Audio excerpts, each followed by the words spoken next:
Parlando con mio figlio qualche giorno fa, discutevamo delle risorse umane, del personale e del costo relativo. Lui era abbastanza preoccupato, è abbastanza preoccupato perché, essendo le nostre aziende in una fase di espansione, abbiamo bisogno di continuare a assumere nuove risorse umane.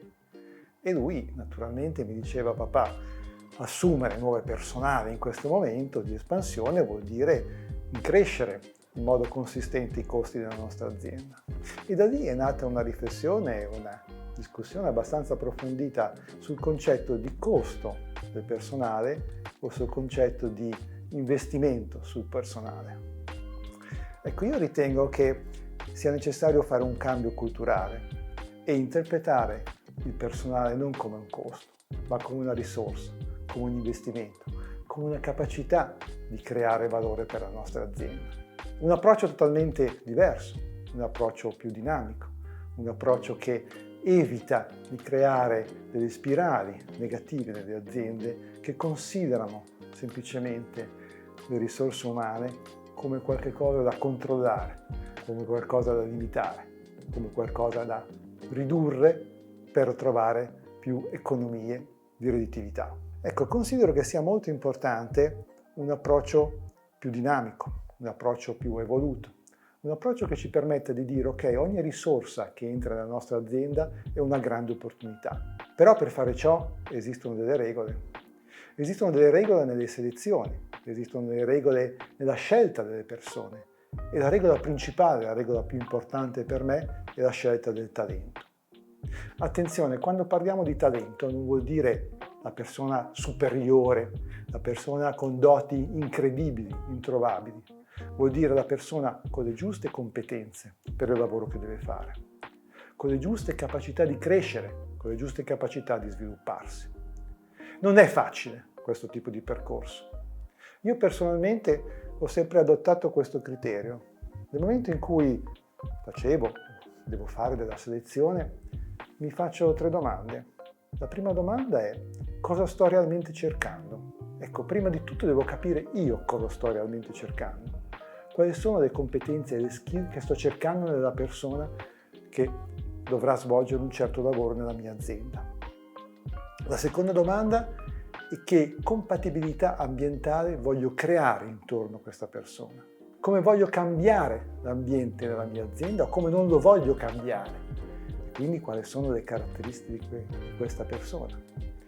E da ultimo, la più grande e più importante domanda: devo riconoscere dove voglio portare questa persona. Devo riconoscere a me stesso che percorso, che opportunità posso dare a questa persona. Unendo queste 3 domande, riesco a farmi un quadro di riferimento delle skill, delle competenze e delle caratteristiche umane delle risorse che cerchiamo. Ma ciò non basta.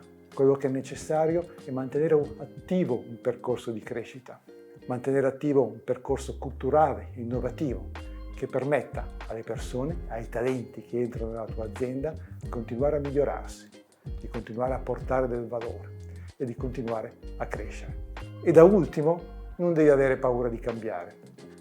Sappiamo perfettamente che in una scelta di talenti, 1 su 3 non è un talento. Però talvolta lo ritroviamo nelle nostre aziende e a quel punto devi avere il coraggio di tornare indietro nel processo, di ricominciare da capo. So benissimo che è molto impegnativo, è molto oneroso e qualche volta è anche particolarmente complesso, però è un percorso assolutamente sano.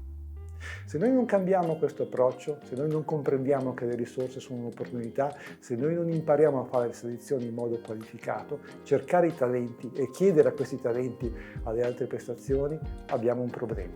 Abbiamo un problema per il futuro della nostra azienda, abbiamo un problema per la nostra organizzazione. Da ultimo, è molto importante garantire che i talenti che entrano nelle nostre aziende abbiano lo spazio, abbiano l'opportunità, abbiano la possibilità di evolversi. E mi piace raccontare la storia di un mio amico, una storia molto recente, proprio delle ultime settimane.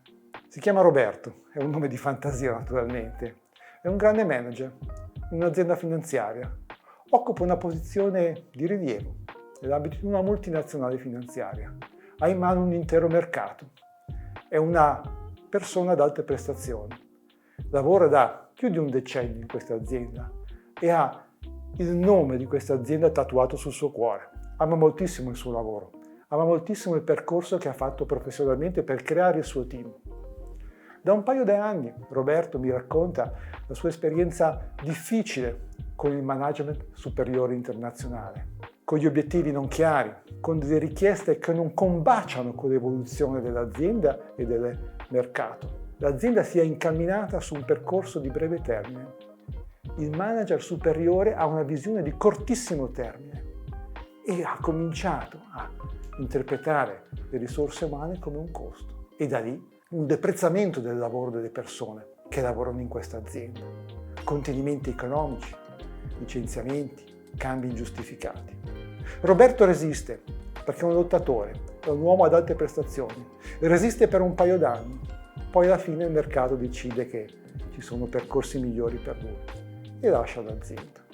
Ecco, vedete, guardare oggi questa azienda mi fa molto soffrire, perché sappiamo tutti che questa azienda comincerà un lento declino, una lenta perdita di competitività, perché sostituire un talento è molto difficile, ma mantenere un talento è altrettanto complesso.